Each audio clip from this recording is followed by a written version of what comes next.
the valve cover. This is a different story because, as you can see right now, it's looking sort of polished, and there's a good reason behind it. So initially I did paint this with engine enamel red that was, and it was going so good until the can barfed on me. The can was a faulty can, so it did spray extra bubbles right here, and the rest came out fine, but I was not satisfied, so I ended up sanding it down. Only this time, in the next round of paint, the primer crapped out again right here. So off the sanding again. The third time I decided to use wrinkle paint, and wrinkle paint, as the name implies, is supposed to give it a wrinkled finish. But I followed the instructions on the can to the dot, but there was quite a bit of uneven wrinkling. That was like out of this world.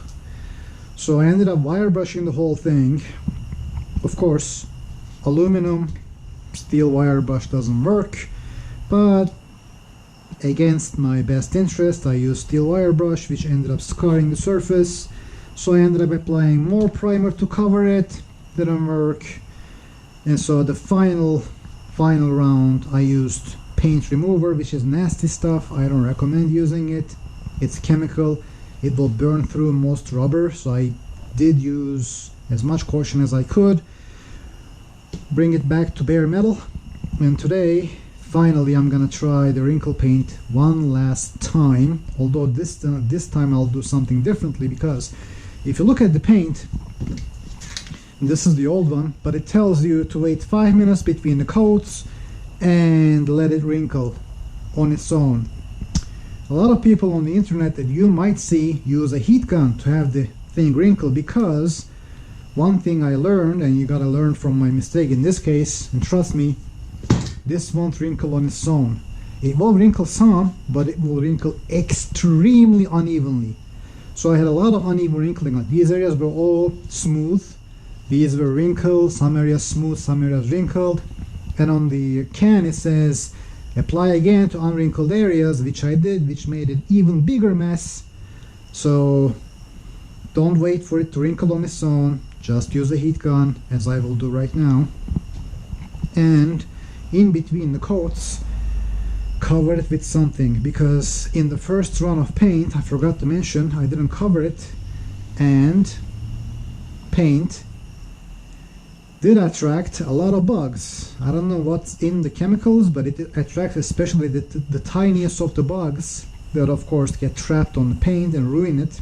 So cover it in between, and without further ado, let me get to it. This is one frustrating job for me, because apparently I suck at painting with a spray can, but for your entertainment, here we go.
So here is the finished product.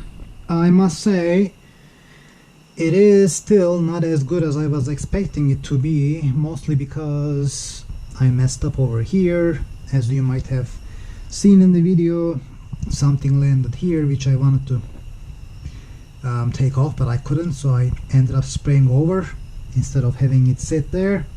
But apparently there was too much spray here, so as I dried it, it did dry a little different, and there is some ridges here. I don't know if I can get rid of them. We'll see, but it is better than what I started with, so I can't really complain. The wrinkling effect shows itself, but you have to use a dryer. If you just leave it be, it won't work. I guarantee you it won't work, because it did not for me. Even when I was using a dryer, you may see in the process it doesn't start wrinkling immediately, so you have to be consistently applying heat to it for it to dry and start wrinkling.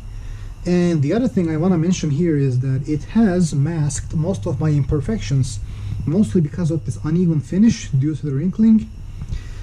It can indeed hide the imperfections that are lying underneath this.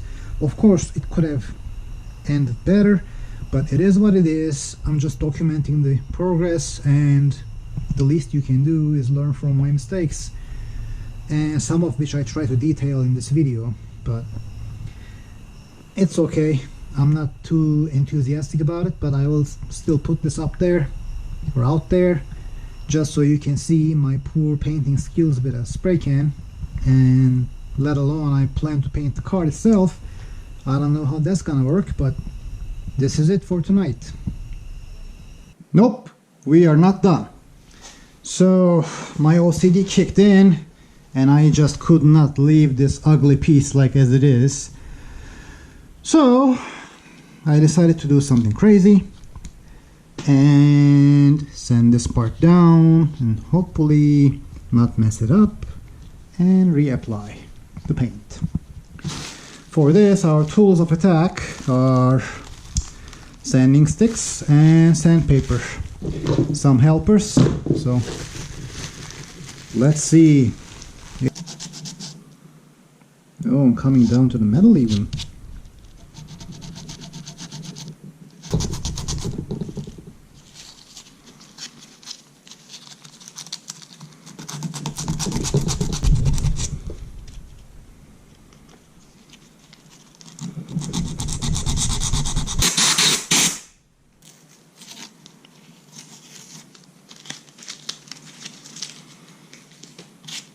Okay, so this is the area to be fixed.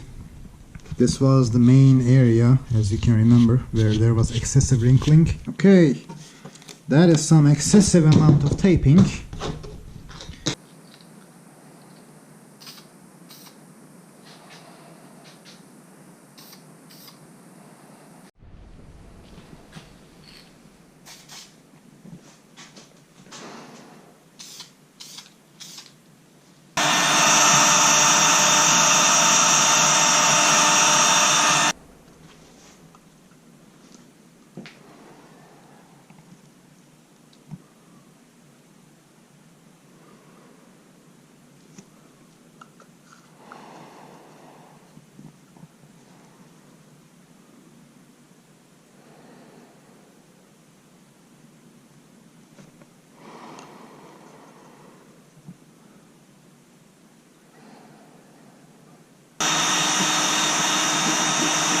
And here is the valve cover installed on the engine.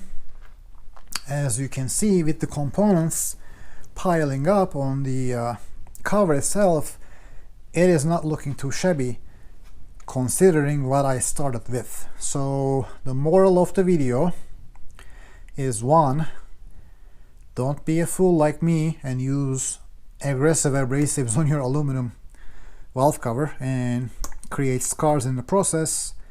But if you do, know that wrinkle paint is more forgiving than regular paint, and where wrinkle paint can hide those imperfections much better, because wrinkle paint itself is an imperfection. So I'm pretty happy with how it turned out. I am not gonna mess with this again, but if I were to do this all over, I would just sand this down, and if I messed up the paint, I would use a paint remover, chemical paint remover, to remove the paint. Don't sand it. Do not use any kind of wire brush because it will take forever, and also it will leave potential scars. Having said that, the chemical remover is quite dangerous substance, so if you plan on using it, you should use extreme caution. So with that, one last thing, and I'll leave you with that. You have to use a heat gun, because the first time I applied the wrinkle paint, it didn't cure evenly and it was wrinkly in places and flat in other places, so I had to take it all off. So lesson learned, the big time lesson learned in this situation is you have to use a heat gun. Use 3 coats of wrinkle paint with 5 minutes in between the coats, and then after the final coat, give it a minute or two and use the heat gun to heat it up and let it wrinkle, because then and only then it will wrinkle evenly and give you a nice surface finish. Again, you will probably have better results than I do, but I am happy with what I have, and see you later.